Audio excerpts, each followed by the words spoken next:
Hello दोस्तों, C plus plus programming के इस वीडियो लेक्चर के अंदर मैं मोहसिन शेख शेखो बाबा की तरफ से आप सभी का स्वागत करता हूं। इस वीडियो लेक्चर में हम सी प्लस प्लस के वेरिएबल्स के बारे में पढ़ेंगे।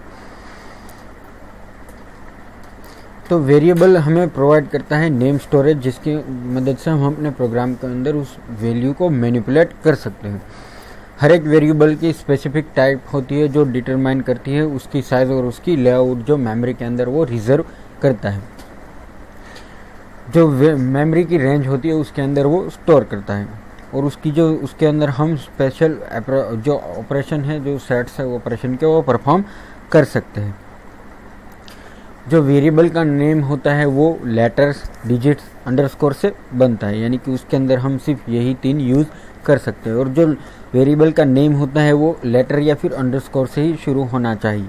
तो मतलब कि हम 1 2 3 नेम नहीं दे सकते वेरिएबल को, क्योंकि उसको कैरेक्टर या फिर अंडरस्कोर से ही शुरू होना चाहिए। उसके अलावा सी प्लस प्लस एक केस सेंसिटिव प्रोग्रामिंग लैंग्वेज है, तो लोअर केस में लिखे गए वेरिएबल या फिर अपर केस में लिखे गए सेम वेरिएबल के नेम वो डिफरेंट है सी प्लस प्लस के लिए। आप लोअर केस में भी उस वेरिएबल का नेम लिखिए और अपर केस में लिखिए, तो वो दोनों उसके लिए डिफरेंट होंगे।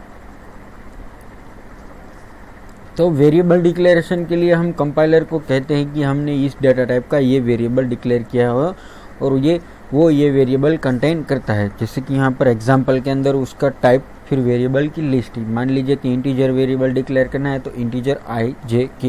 यहाँ पर हमारे 3 इंटीजर वेरिएबल बने हैं, पहला है आई, दूसरा जे और तीसरा के। इन तीनों के अंदर हम वैल्यू को भी स्टोर कर सकते हैं। ये हम अगली स्लाइड में पढ़ेंगे। जैसे कि यहाँ पर कैरेक्टर तो सी और सी एच, फ्लोट के लिए एफ और सैलरी वगैरह, डबल के लिए डी, ऐसे डिक्लेयर कर सकते हैं।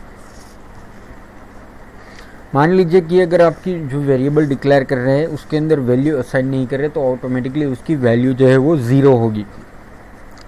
लेकिन अगर आप वेरिएबल डिक्लेरेशन के समय ही उसके अंदर वैल्यू स्टोर करना चाहते हैं, तो सिर्फ इतना कीजिए कि वेरिएबल नेम, उसके बाद इक्वल और वैल्यू असाइन कर दीजिए।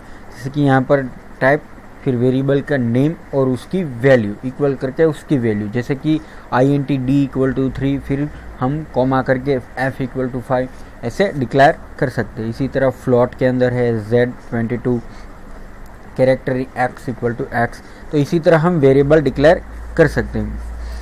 अगर हम डेफिनेशन के अलावा वेरिएबल को डिक्लेयर करते हैं और वो इनिशियलाइज होता है, तो पहले शुरू के अंदर उसकी वैल्यू जो है वो 0 इनिशियलाइज होगी। अब वेरिएबल के नेमिंग को रूल को समझ लेते हैं कि वेरिएबल को नेम करने के लिए पहला रूल ये है कि उसकी जो वेरिएबल का नेम जो होता है वो 1 कैरेक्टर से लेकर 32 कैरेक्टर तक लॉन्ग होना चाहिए, यानी कि उसका नेम इतना ही बड़ा होना चाहिए। मैक्सिमम साइज ये है। आप एक कैरेक्टर भी यूज़ कर सकते हैं और 2 भी कैरेक्टर यूज़ कर सकते हैं, लेकिन 32 कैरेक्टर से ज़्यादा यूज़ नहीं कर सकते वेरिएबल को नेम करने के लिए। फिर उसके अंदर A to Z 0 to 9 और अंडरस्कोर के कैरेक्टर ही अलाउ किए जाते हैं। उसके अलावा कि कोई भी कैरेक्टर अलाउ नहीं किए जाते, यानी कि A to Z 0 to 9 और अंडरस्कोर को ही यूज़ करके आप वेरिएबल को नेम कर सकते हैं। तो वेरिएबल का नेम होता है वो अल्फ़ाबेट या फिर अंडरस्कोर से ही शुरू होना चाहिए। क्योंकि सी प्लस प्लस एक केस सेंसिटिव प्रोग्रामिंग लैंग्वेज है, तो यहाँ पर 3 वेरिएबल मैंने डिक्लेयर किए हैं। एक में पहला वी है वो बड़ा है, उसके बाद AR छोटे हैं, दूसरे में VAR तीनों छोटे हैं, और तीसरे में VAR तीनों बड़े हैं। तो यहाँ पर क्या होगा कि सी प्लस प्लस के लिए ये तीनों वेरिएबल अलग अलग हैं, यानी कि ये तीनों को अलग अलग ट्रीट करेगा, तीनों के अंदर अलग अलग वैल्यू स्टोर करेगा और तीनों के अंदर अलग अलग ऑपरेशन परफॉर्म कर सकता है।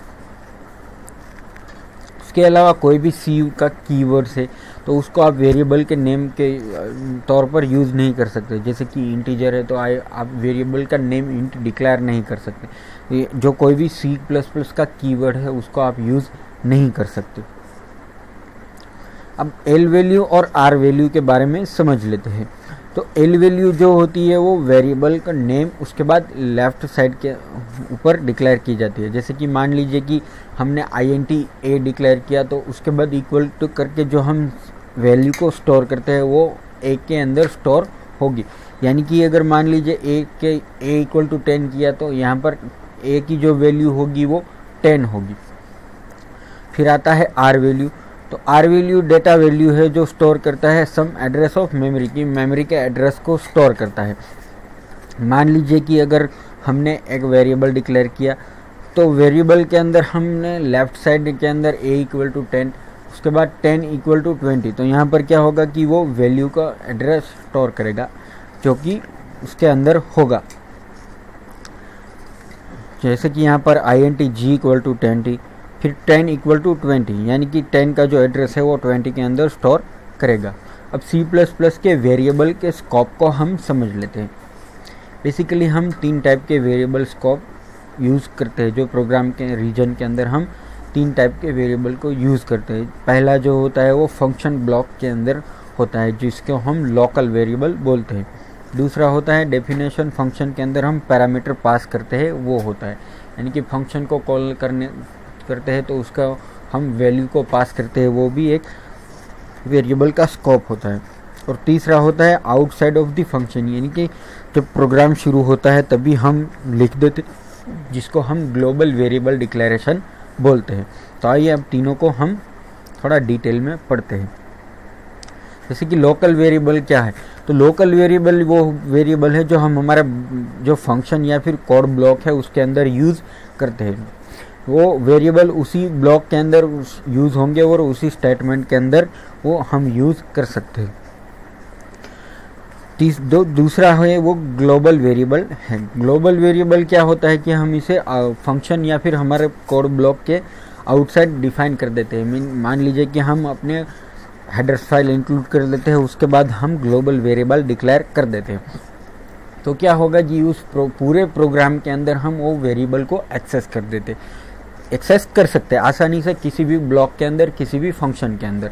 तो ये ग्लोबल वेरिएबल, अगर आप एक ही वेरिएबल हर एक फंक्शन के अंदर यूज़ कर रहे हैं तो ये एक अच्छा होगा कि आप उसको वेरिएबल को ग्लोबली डिक्लेयर कर दें, तो ये आपके लिए आसानी होगी। जो फंक्शन के अंदर हम पैरामीटर पास करते हैं वो क्या होता है कि हम फंक्शन लिखते हैं तो उसके बाद फंक्शन नेम के अंदर हम पैरामीटर के थ्रू पास करते हैं। कि मान लीजिए कि सम, उसके अंदर हम 2 वेरिएबल पास कर देते हैं कि a और b। तो अब क्या करते हैं कि सम, फिर करते हैं कि ब्रैकेट, उसके अंदर लिख देते हैं int, कॉमा और int, क्योंकि हम 2 int वेरिएबल पास करना चाहते हैं, इसलिए हम 2 इंटीजर वेरिएबल को डिक्लेयर कर देते। तो वो क्या होगा कि जो हमने पैरामीटर के थ्रू फंक्शन पास किए हैं तो वो फंक्शन का जो स्कोप होगा वो उसी जो वेरिएबल का स्कोप होगा फंक्शन के अंदर हमने पैरामीटर के थ्रू पास किया है वो उसी फंक्शन के अंदर लिमिटेड होगा, यानी कि उसको हम उसी फंक्शन के अंदर हम यूज़ कर सकेंगे। तो ये था हमारा वेरिएबल के ऊपर वीडियो लेक्चर। अगर आप हमारे नए वीडियोस पाना चाहते हैं तो आप हमें सब्सक्राइब कीजिए, और अगर आपको हमारे वीडियोस पसंद आ रहे हैं तो आप हमारे वीडियोस लाइक कीजिए। कोई भी कमेंट करनी है तो आप उसके लिए फील फ्री करें, और आप बेशक कोई भी कमेंट हो, अच्छा है बुरा है, तो आप उसको कमेंट कर सकते हैं। इसके अलावा अगर आपको कोई भी क्वेश्चन है, आप कोई भी क्वेरी करना चाहते हैं तो आप नीचे कमेंट में लिख सकते हैं। हमारा वीडियो देखने के लिए शुक्रिया, और अगले वीडियो के तक गुड बाय, थैंक यू।